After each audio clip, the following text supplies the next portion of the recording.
La familia Cádiz, buscando un nuevo comienzo, se mudó al tranquilo pueblo de Crestwood. Calles vacías y noches silenciosas prometían paz, pero una oscuridad los seguía, acechando en sus dispositivos. Estaba Marta, la madre, aferrada a la esperanza. Su esposo, Javier, trabajaba largas horas buscando consuelo en la distancia. Sus hijos, Lucas y Sofía, buscaban refugio en el brillo de sus pantallas. Crestwood, con su ritmo lento, no podía competir con el mundo digital. Las risas de los niños, antes vibrantes, eran ahora el eco hueco de las notificaciones. Las comidas eran silenciosas, interrumpidas por el tap-tap-tap de los dedos sobre el cristal. Marta sentía una creciente inquietud. Su nuevo hogar, destinado a la conexión, se estaba convirtiendo en una jaula de aislamiento. Lucas, de 12 años, estaba consumido por los juegos en línea, pasaba horas con los ojos pegados a la pantalla, su rostro iluminado por su brillo misterioso. Sofía, de 10 años, prefería las vidas perfectas de los influencers, se desplazaba sin cesar, su propia vida parecía aburrida en comparación. Marta intentó involucrarlos, sugería paseos por el bosque cercano, juegos de mesa junto a la chimenea. Sus palabras fueron recibidas con encogimientos de hombros, sus súplicas ahogadas por el canto de sirena del mundo digital. Javier, cuando estaba en casa, no era mucho mejor. Se refugiaba en su teléfono desplazándose por noticias llenas de ira y desesperación. El mundo digital, una vez una herramienta de conexión, se había convertido en una cuña, alejándolos cada vez más. Marta sintió un escalofrío. Algo andaba mal. Simplemente no podía identificarlo. El cambio fue gradual, como una sombra que se arrastra. Lucas, una vez un niño sociable, se volvió retraído e irritable. Su sueño estaba plagado de pesadillas, sus gritos resonaban por los pasillos vacíos. Sofía se obsesionó con su apariencia, comparándose constantemente con los rostros impecables que veía en línea. Sus ojos, antes brillantes, ahora tenían una mirada perdida. Marta notó estos cambios. Expresó sus preocupaciones a Javier, pero él las ignoró. Es solo una fase, decía, con los ojos pegados a su teléfono. Todos los niños pasan por eso, pero Marta sabía que era más que eso. Había una oscuridad en sus ojos, una frialdad que le daba escalofríos. Sus risas, cuando llegaban, parecían forzadas, sus sonrisas tensas. Ya no eran sus hijos, eran extraños, habitando la misma casa, sus almas perdidas en el éter digital. Una noche, mientras Javier estaba de viaje de negocios, Marta se topó con el video. Estaba en la computadora de Lucas, escondido en lo profundo de una carpeta. La miniatura mostraba una figura distorsionada, sus ojos brillaban con un rojo antinatural. La curiosidad y la intuición de una madre la obligaron a hacer clic. El video comenzó de manera inocente. Niños jugando en un parque, sus risas resonando en la brisa de verano. Pero entonces la imagen parpadeó. Las risas se convirtieron en gritos. Las caras de los niños se contorsionaron de terror cuando la figura de la miniatura emergió de las sombras. Marta observó horrorizada cómo la figura, su forma cambiando y transformándose, se extendía con dedos largos y esqueléticos. El video terminó abruptamente, dejando a Marta sin aliento, con el corazón latiéndole con fuerza en el pecho. Corrió a la habitación de Lucas, su mente llena de miles de pensamientos terroríficos. «¿Qué es esto?», preguntó con la voz temblorosa. Lucas, con el rostro pálido y ojeroso, la miró con ojos vacíos. «Es solo un juego, mamá», susurró, su voz sin emoción. «No te preocupes». El miedo se solidificó en el corazón de Marta. Borró el video, limpió el historial de la computadora, pero la imagen de la figura, los gritos de los niños, resonaban en su mente. Intentó hablar con Lucas y Sofía, pero ellos descartaron sus preocupaciones, sus miradas distantes, sus palabras huecas, se retiraban cada vez más al mundo digital. Su conexión con la realidad menguaba con cada día que pasaba. La desesperación arañaba a Marta. Intentó restringir su acceso, involucrarlos en otras actividades, pero era demasiado tarde. El mundo digital los tenía atrapados, enrollándolos como peces en un anzuelo. El comportamiento de los niños se volvió más errático. Hablaban en voz baja, sus ojos miraban a su alrededor como si esperaran que algo emergiera de las sombras.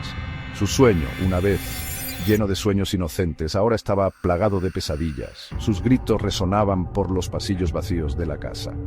Las súplicas de Marta para que se desconectaran, para que volvieran a ella, fueron recibidas con fría indiferencia. Estaban perdidos en el abismo digital, su humanidad se desvanecía con cada día que pasaba. La desaparición ocurrió en una noche como cualquier otra. La lluvia azotaba las ventanas, el viento aullaba como una banshee. Marta, incapaz de dormir, fue a ver a los niños. Sus habitaciones estaban vacías. El brillo de sus dispositivos, generalmente un faro en la noche, había desaparecido. El pánico se apoderó de ella. Corrió de habitación en habitación, con el corazón latiéndole con fuerza en el pecho. Sus gritos por Lucas y Sofía tragados por la tormenta que rugía afuera. Javier, al regresar a casa temprano de su viaje, encontró a Marta en un estado de histeria. Descartó sus miedos, atribuyendo la desaparición de los niños a la rebelión adolescente. Pero Marta sabía más. Había visto la mirada en sus ojos, la frialdad, el vacío.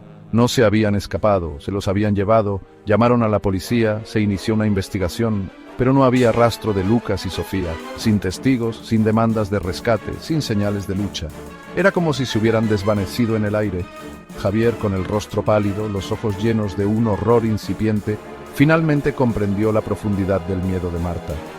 Pero era demasiado tarde. Sus hijos se habían ido, tragados por completo por el mundo digital que había consumido sus vidas. Javier, roto por la culpa y el dolor, se encerró en sí mismo. Culpó a Marta, culpó a su obsesión con los hábitos digitales de los niños. No podía, no quería aceptar la verdad. Marta, dejada sola para enfrentar la oscuridad, no encontró consuelo en la razón. La investigación policial no arrojó nada. Los días se convirtieron en semanas, las semanas en meses. La esperanza, una vez una vela parpadeante, murió por completo. Se convirtió en un fantasma que rondaba los pasillos vacíos de su hogar, su mente aferrada a fragmentos de recuerdos, su corazón destrozado sin remedio. El mundo digital, una vez fuente de su miedo, se convirtió en su único consuelo. Recorrió Internet, buscando desesperadamente respuestas, cualquier señal de Lucas y Sofía. Se unió a foros en línea, contactó a investigadores paranormales, a cualquiera que escuchara su historia. Pero sus súplicas de ayuda fueron recibidas con escepticismo, su dolor descartado como delirio. Estaba sola, perdida en una cámara de eco digital de su propio dolor y desesperación.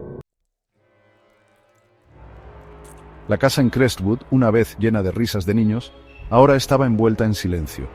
El polvo se acumulaba en los juguetes intactos, el aire denso con el peso de las palabras no dichas. Javier, incapaz de soportar el recordatorio constante de su pérdida, se mudó, dejando a Marta sola para enfrentar la oscuridad. Deambulaba de habitación en habitación, sus pasos resonando en el vacío, su mente repitiendo cada discusión, cada oportunidad perdida de conectar con sus hijos. La culpa era un peso pesado, aplastando su espíritu, llevándola más hacia el aislamiento. Los dispositivos digitales que una vez consumieron a sus hijos ahora tenían una fascinación mórbida para Marta. Se sentaba durante horas mirando sus pantallas sin vida, imaginando a Lucas y Sofía atrapados al otro lado, sus ojos suplicándole que los salvara. Internet, una vez fuente de miedo, ahora representaba una esperanza retorcida. Era la única conexión que le quedaba con ellos, el único lugar donde su memoria aún vivía. Estaba perdida en un laberinto de su propia creación. La línea entre la realidad y el mundo digital se difuminaba con cada día que pasaba. La historia de la familia Cádiz sirve como un escalofriante recordatorio. En un mundo cada vez más dominado por las pantallas, debemos tener cuidado con las sombras que acechan en su interior. El mundo digital puede ser una herramienta para la conexión, para el aprendizaje, para el entretenimiento. Pero también puede ser una puerta de entrada al aislamiento, a la obsesión, a una oscuridad que puede consumirnos por completo. Presta atención a las señales, el retraimiento, el aislamiento, la obsesión por el mundo digital, a expensas de la conexión humana real. No dejes que el brillo de la pantalla te ciegue a las necesidades de tus seres queridos, porque a veces las cosas que más tememos no acechan en las sombras, sino en la mirada fría e inmóvil de los dispositivos que damos la bienvenida a nuestros hogares y a nuestros corazones. Internet, a pesar de todas sus maravillas, es un arma de doble filo. Puede conectarnos con el mundo, pero también puede cortar los lazos que nos unen a lo que realmente importa. Recuerda a la familia Cádiz y elige sabiamente, porque el mundo digital, como cualquier otro, es un lugar donde la oscuridad puede prosperar, donde las pesadillas pueden convertirse en realidad y donde las cosas que más amamos se pueden perder para siempre.